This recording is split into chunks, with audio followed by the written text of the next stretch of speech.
Halo warga intelektual sekalian, kenapa kalau di suatu negara itu penjaranya dikit, maka biasanya rumah ibadahnya dikit gitu?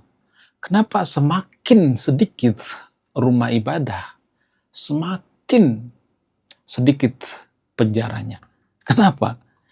Biasanya seperti itu ya, disclaimer-nya harus di garis bawah ya, biasanya seperti itu. Kenapa? Apakah ini ada korelasinya atau tidak? Dan baru-baru ini banyak subscriber channel ini yang minta gue bahas tentang fenomena ini. Ya, terutama Bu Lilis ya. Jadi ada saudara saya bernama Bu Lilis, dia minta bahas ini biar ada variasi katanya. Bahas ini aja katanya. Oke lah, fine ya. Walaupun ini tidak disukai oleh warga Konoha, walaupun video ini akan di skip ya oke lah, nggak jadi masalah ya. Karena saya juga nggak nyari duit dari YouTube ya. Bodoh amat mau ditonton mau nggak, bodoh amat mau unsubscribe kayak mau subrek kayak bodoh amat.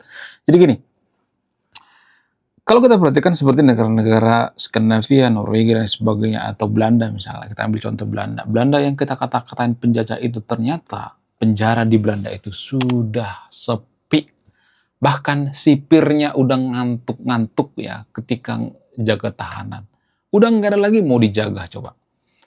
Penjaranya sudah berubah jadi restoran, jadi kafe, rumah makan, dan sebagainya. Pokoknya macam-macam. Kenapa bisa seperti itu? Apa alasannya? Ini kan ada semacam keanehan. Jadi warga Konoha berpikir semakin banyak rumah ibadah, semakin penjara sepi. Tapi ternyata enggak, berbanding terbalik. Semakin banyak rumah ibadah, semakin sedikit penjara. Wow, luar biasa. Nah, yang jadi pertanyaan, kenapa bisa seperti itu? Kok bisa ya? Jadi di video ini saya akan bongkar sampai ke akar-akarnya. Saya tidak berpihak pada siapapun di sini. Saya tidak memojokkan agama apapun di sini ya. Tujuan saya itu baik ya. Ini semacam misteri ya, yang jarang dibongkar gitu ya. Yang jarang dipecahkan, dan ini sangat sensitif sehingga banyak konten kreator nggak mau bahas ini. Kalau ada orang yang bahas ini biasanya akan sepi ya, sepi peminat gitu ya. Walaupun sepi peminat, walaupun banyak orang yang kejang-kejang kelonjotan berjamaah, saya akan tetap bahas ini. Apa itu? Jadi guys, ternyata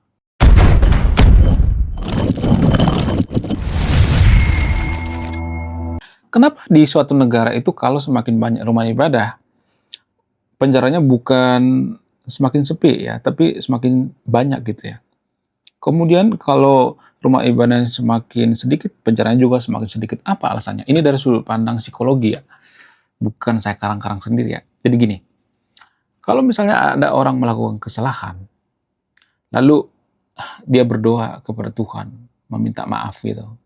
Misalnya nih koruptor lah misalnya, pencuri, maling lah misalnya, maling apapun itu ya, maling kundang kayak ya, mau maling apapun ya. Pokoknya ya semua yang berbau maling lah. Misalnya nih, maling telur misalnya. Tuhan, ya kemarin gue ngambil telur orang, ya kemudian dia merasa bersalah gitu ya, dan berdoa sama Tuhan, tolong hapuslah doaku Tuhan. Nah, apakah telur ini dikembalikan sama pemiliknya? Enggak. Enggak, masalahnya itu. Ya, jadi dia merasa bahwa dosanya itu terhapus gitu. Kemudian ada koruptor misalnya, ada aparat di Konoha misalnya, ya, yang berbaju coklat ya, si coklat ya, sebut saja namanya si coklat. Si coklat ya, nggak semua si coklat ya, tapi ini oknum si coklat walaupun oknumnya banyak ya. Oh, memberangkatkan saudaranya ibadah ke tanah suci misalnya. Tapi hasil dari apa? Hasil dari penjualan atau hasil dari kejahatan misalnya ya. Hasil dari narkoboy misalnya ya, pakai boy ya. Ini sensitif ya. Lalu banyak orang berpikir ya kalau gue pergi ke Arab ya dosa gue kehapus gitu. Ada banyak orang kuno yang berpikir seperti itu. Ya, sehingga dia tidak sadar gitu ya bahwa duit itu sebenarnya ya bukan duitnya. Harusnya kan duitnya dikembalikan dong ya. Kalau dia udah sadar, ya, kembalikan dong duitnya. Ya kan? Kemudian misalnya ada orang berdoa misalnya, Tuhan kemarin gua maling misalnya, maling ayam misalnya. Lalu dia berdoa sama Tuhan. Ya, biasanya dia merasa bahwa ayamnya itu sudah dikembalikan. Padahal enggak, ini secara psikologi ya. Kalau dia sudah meminta maaf sama Tuhan, berdoa gitu. Jadi itu artinya bisa dikatakan doa itu tidak menyelesaikan masalah. Ya, rumah ibadah itu tidak menyelesaikan masalah. Disclaimer on ya, nggak semua tapi ya. Ini bukan di Indonesia, jangan berpikir bahwa ini Indonesia ya. Karena orang Indonesia itu sensitif ya. Sedikit saja kita kritik akan kejang-kejang kelonjotan berjemaah. Jadi secara psikologi seperti itu. Kita ambil contoh lain misalnya seperti kebiasaan netizen warga Konoha. Ketika terjadi banjir ya, musibah misalnya, warga Konoha itu biasanya akan mengatakan, saya bantu doain ya. Ya saya doain. Jadi kita itu seperti berkontribusi, padahal nggak berkontribusi. Jadi itu ilusi ya. Ada semacam ilusi di situ. Ya, jadi secara psikologi menurut penelitian itulah alasannya kenapa di suatu negara itu ketika banyak rumah ibadah, penjara juga banyak gitu. Karena apa? Karena kita tidak pernah berkesadaran gitu ya. Jadi justru agama itu dimanfaatkan, akhirat itu dimanfaatkan. Misalnya nih ada orang korupsi, ya udahlah nanti akan dapat penghukuman di akhirat. Ya kalau akhiratnya ada, ya kan? Bagaimana kalau akhirat itu nggak ada? Bagaimana kalau akhirat itu nggak terbukti secara ilmiah? Justru negara-negara di negara Skandinavia, Norwegia dan sebagainya, mereka berpikir ya akhirat itu nggak ada. Sehingga kalau ada orang korupsi itu, ya orang langsung tegas gitu. Lu korupsi, lu ngambil hak gue gitu. Kalau misalnya mengatakan, oh nanti saya akan dihukum di akhirat, ya, maafin, nggak ada, kepalanya dikepret. Jadi itu salah satu ya yang mempengaruhi ya. Kemudian ya orang-orang di negara maju itu ya ini dari sudut pandang didikan ya. Orang-orang di negara maju itu ya, didikannya itu beda. Orang-orang negara maju itu mereka tidak mengatakan lu jangan korupsi. Itu dosa, nanti kamu dihukum di neraka. Orang-orang negara maju nggak seperti itu. Negara-negara Skandinavia, Norwegia, Belanda nggak seperti itu. Itu menurut data ya. Tapi kalau di Konoha kan nggak. Lu jangan mencuri, nanti kamu dihukum di neraka. Ya nggak semua orang percaya dengan neraka. Banyak pemuka agama yang nggak percaya dengan neraka dan surga. Ada banyak kok. Ya, kenapa saya mengatakan seperti itu? Ya banyak kok pemuka agama yang korupsi. Ya, di mana di Konoha ada banyak tuh oknum-oknumnya, banyak banget. Ketika mereka jadi pejabat mereka korupsi, ada banyak tuh, bahkan menteri agama korupsi. Ya kalau menteri agama percaya dengan surga dan neraka ya mereka tidak akan korupsi. Ya mereka secara diam-diam nggak percaya. Ya itu fakta yang jarang dibongkar ya. Mereka memanfaatkan gitu ya. Jadi ya di satu sisi orang yang tidak percaya surga dan neraka itu bisa sangat-sangat berbahaya. Tapi di sisi lain bisa nggak berbahaya gitu, sama seperti negara-negara Skandinavia, Nordik dan sebagainya. Jadi ini seperti pedang bermata dua, bisa digunakan untuk hal yang baik, bisa juga digunakan untuk hal yang buruk. Tapi yang jadi permasalahan ya kalau kita perhatikan itu justru negara yang sedikit-sedikit neraka, sedikit-sedikit surga, sedikit-sedikit berdoa, biasanya penjaranya itu penuh gitu ya. Tapi kalau mereka gak terlalu peduli dengan surga dan neraka gitu ya. Mereka fokus di dunia gitu ya. Fokus berbuat baik. Jadi ini berdasarkan buku guys ya. Buku Society Without God. Jadi ada sebuah buku yang meriset kehidupan orang-orang yang ada di negara maju ya. Yang berjudul Society Without God. Mereka justru ini ya lebih bermoral gitu ya. Lebih rasional. Kenapa justru orang yang tidak percaya dengan Tuhan dan neraka itu ya lebih rasional? Apa alasannya? Karena faktor kesadaran ya.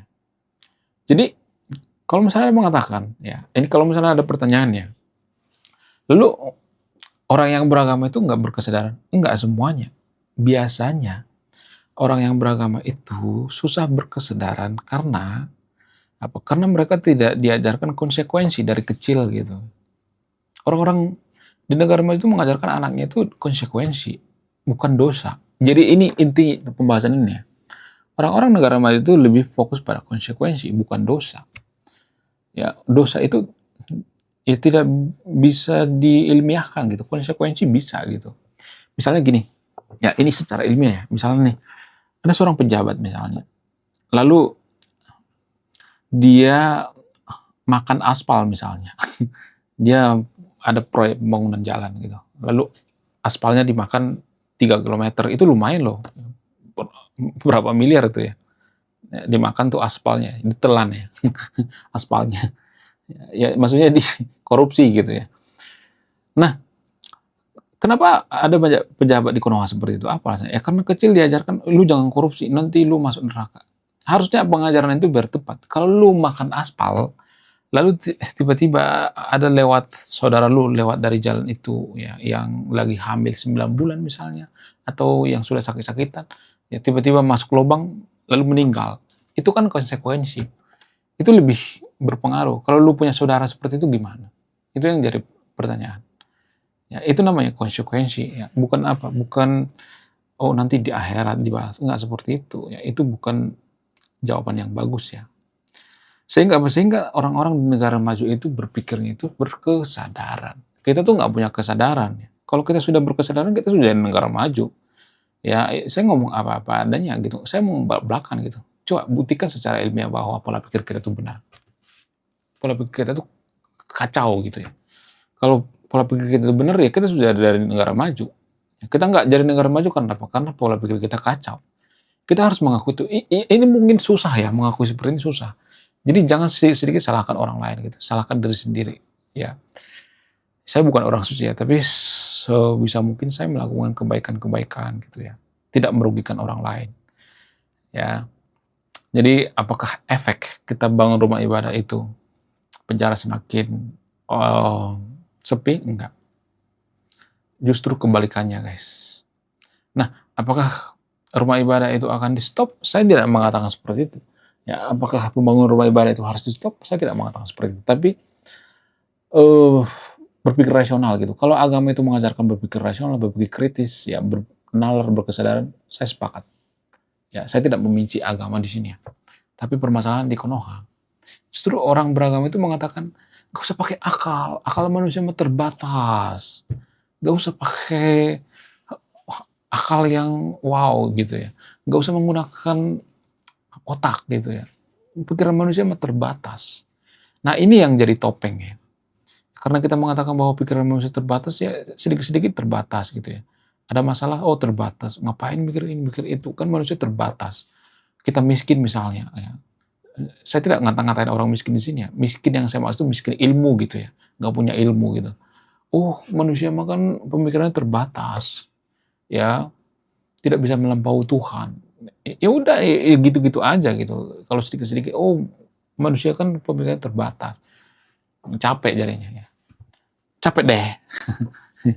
Kalau sedikit-sedikit terbatas gitu ya. Ya saya tidak menyimpulkan ya, Anda yang menyimpulkan ya.